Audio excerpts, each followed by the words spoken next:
मित्रांनो, सध्या अतिशय कडक उन्हाळा चालू आहे आणि ॲम्बियंट टेम्परेचर जास्त असेल तर वीज आगी जास्त लागतात.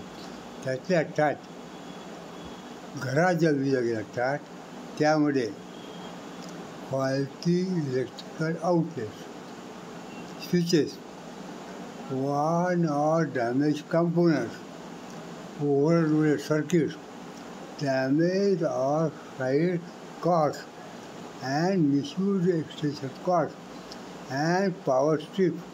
Improper use of light fixtures can also be dangerous.